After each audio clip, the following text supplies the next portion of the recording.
Malam, selamat pagi, selamat siang, pun selamat sore. Nama saya Gregorius Permana, saya berasal dari Universitas Negeri Semarang, Fakultas Ekonomi. Sekarang saya akan membahas penggunaan dan pengembangan sistem dalam mata kuliah Sistem Informasi Manajemen. Kita lanjut. Yang pertama, dukungan sistem informasi bagi organisasi. SIM dimaksudkan untuk memenuhi kebutuhan informasi umum untuk para manajer suatu perusahaan. Sistem informasi eksekutif dirancang untuk digunakan oleh para manajer tingkat strategis suatu perusahaan. Gitu. Lanjut.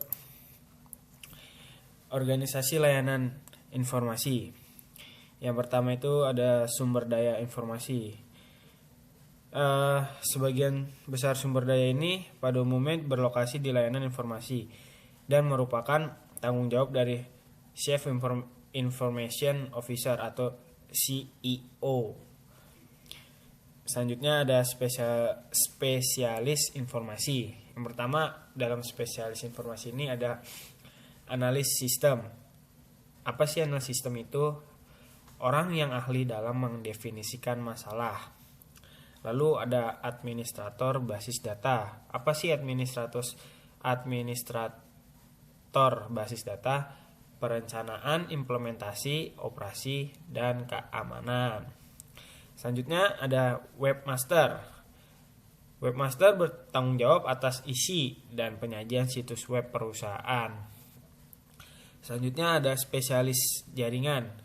Spesialis jaringan ini bekerja dengan analis dalam membuat jaringan komunikasi data yang menyatukan sumber daya komputasi yang menyebar. Lalu selanjutnya ada programmer. Apa sih programmer? Programmer itu yang bertugas untuk membuat kode program komputer yang mengubah data menjadi informasi. Nah, selanjutnya ada operator. Operator apa sih? Orang yang menjalankan peralatan komputasi berskala besar seperti komputer mainframe dan komputer server. Gitu, teman-teman. Lanjut. Selanjutnya ada komputasi pengguna akhir. Yang pertama itu ada dampak pendidikan komputer. Jajaran manajemen terutama di tingkat yang lebih rendah mulai diisi dengan orang-orang yang memiliki keahlian komputer yang baik. Selanjutnya ada antrian layanan informasi. Layanan informasi tidak dapat memberikan respon yang cukup cepat untuk memenuhi tuntutan pengguna dan antrian mulai menumpuk dengan pekerjaan yang menunggu untuk dikerjakan oleh komputer. Tuh, lanjut. Murahnya peranti keras. Nah, selama periode yang sama, pasar banyak dibanjiri oleh komputer mikro berharga murah.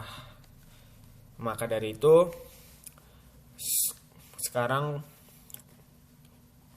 para perusahaan menggunakan komputasi sebagai pengguna akhir gitu. Selanjutnya ada peranti lunak siap pakai.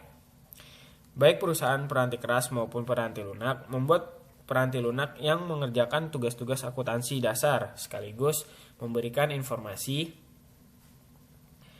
bagi pengambil keputusan atau manajer gitu, teman-teman. Kita lanjut. Nah, ini ada pengguna sebagai suatu sumber daya informasi. Yang pertama itu ada keuntungan komputasi pengguna akhir. Nah, keuntungan itu apa sih? Yang pertama itu ada menyamakan kemampuan dan tantangan.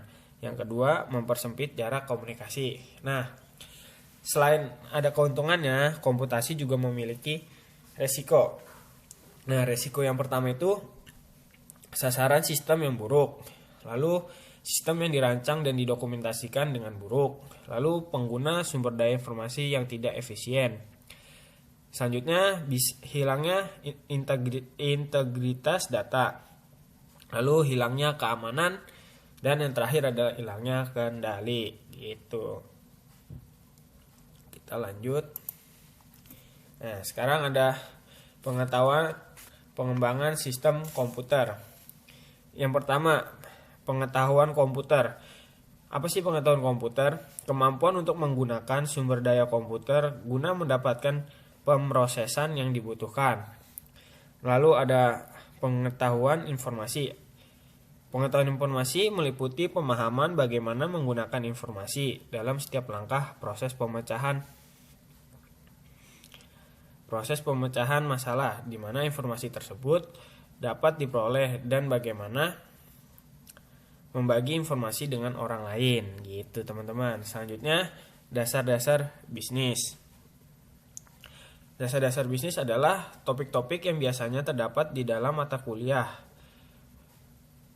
inti baik jenjang S1 maupun jenjang S2 yang meliputi bisnis akuntansi, keuangan, pemasaran, manajemen, SIM, dan operasi gitu teman-teman. Selanjutnya ada teori sistem. Teori sistem itu menjelaskan bagaimana cara menggambarkan suatu fenomena dalam bentuk struktur sistem normatif gitu. Selanjutnya ada proses pengembangan sistem. Proses pengembangan sistem terdiri atas langkah-langkah yang diambil untuk mengembangkan suatu sistem informasi. Nah, yang terakhir pembuatan model sistem. Pembuatan model sistem ini terdiri atas berbagai cara untuk mendokumentasikan suatu sistem gitu teman-teman. Kita lanjut. Nah, ini ada keahlian pengembangan di bidang sistem. Yang pertama itu ada kemampuan komunikasi, yang kedua ada kemampuan analitis, yang ketiga ada kreativitas, dan yang terakhir ada kepemimpinan gitu. Nah, yang terakhir nih kantor maya. Nah, di dalam kantor maya ini ada yang namanya telekomunting.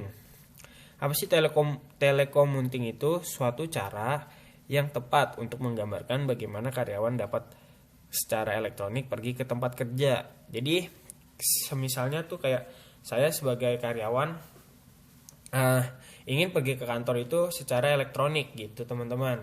Lalu ada hoteling. Hoteling itu perusahaan menyediakan fasilitas terpusat yang dapat dibagi bersama oleh karyawan jika terdapat kebutuhan akan ruangan dan dukungan kantor gitu teman-teman. Nah, selanjutnya ada keuntungan kantor maya dan kerugian kantor maya. Nah, kalau keuntungannya itu biaya fasilitas pastinya lebih rendah dan biaya peralatan juga lebih rendah. Lalu berkurangnya penghentian pekerjaan. Lalu yang terakhir itu kontribusi sosial. Nah, selain ada keuntungan pasti ada kerugian dong. Kerugiannya itu moral yang rendah, lalu kekhawatiran akan resiko keamanan gitu teman-teman. Karena dalam kantor maya ini ya jika keamanannya tidak bagus maka bisa dibobol oleh para hacker dan itu berbahaya bagi perusahaan gitu. Nah, sekian dari saya, kurang lebihnya mohon maaf.